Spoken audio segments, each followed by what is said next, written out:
Now I would mention some easy preventative maintenance which every Q7 owner should occasionally do to avoid future issues. First thing first, it's a very good idea to check the height sensor plastic link rods, since the metallic ball joints in them are gonna get stuck over time. To free them up, the best is to remove the link rods and with the help of various oily penetrants, free up and remove the metallic ball joints. Clean them, grease them, and repeat this on all 4 height sensors. Then it's a very good idea to clean the 2 scuttle drain plugs. If you release the rear side of the front fender liner and look inside, then you will see the rubber drain plug of the scuttle area. These plugs, which are on both sides of the car, often get clogged with various garbage. So either remove them, clean them and put them back, or just remove them and throw them away to avoid water accumulation in this scuttle area under the windshield. The accumulated water here is gonna help nobody, and eventually it will leak into the interior. The most important preventative maintenance on this list is related to the ECU, which can get damaged and destroyed by water. The water can enter into the ECU through this part.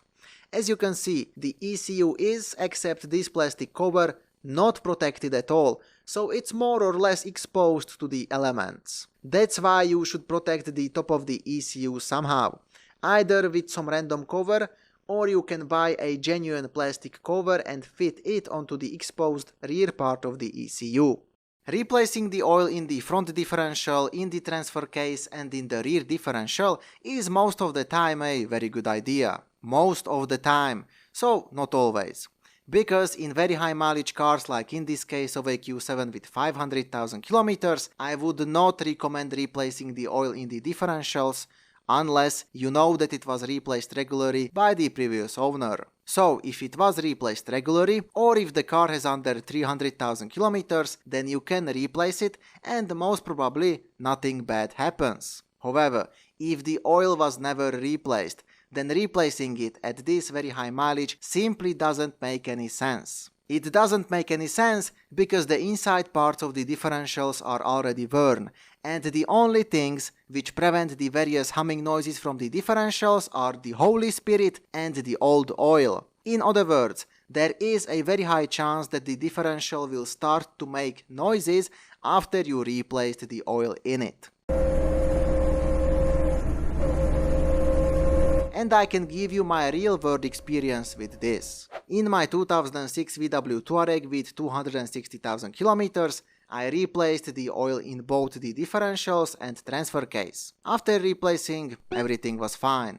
In this Q7 I also replaced the oil in both the differentials and transfer case. And after replacing, I got a very slight humming noise from the front differential at speeds higher than 90 km per hour. Sadly, I don't have any sound footage of this, so you either believe me or not. In both cars there was no noise from the differentials before the replacement. Both times I used genuine differential oils, and both times the differential oils were never changed. The only difference was the mileage and the wear inside the differentials.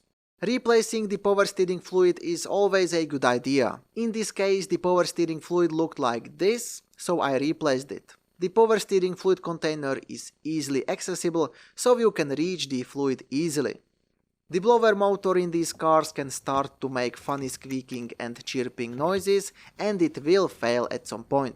So to avoid the funny noises and to prolong the lifetime of the motor, you can remove it and clean it. An interesting part of the interior is the 3-part panoramic sunroof. It really brightens up the space very nicely. However, it's not all fun and games, since this panoramic sunroof requires occasional maintenance.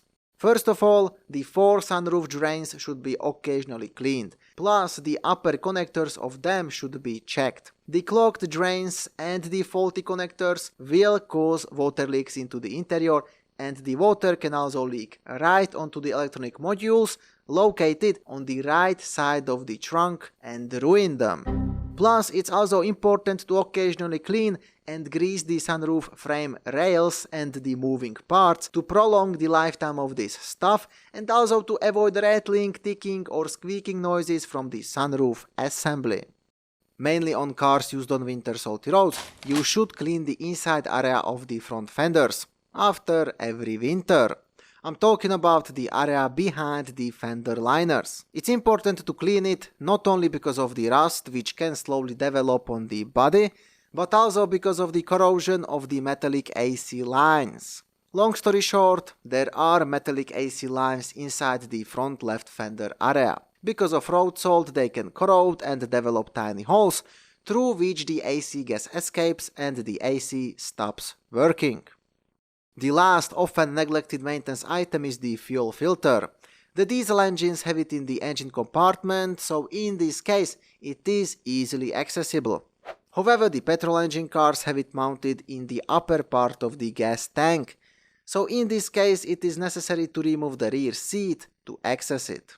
For more information about this Q7, check out the complete detailed review about this particular car, or check out the used car review of this Q7, or visit my website for all the information about it in one place.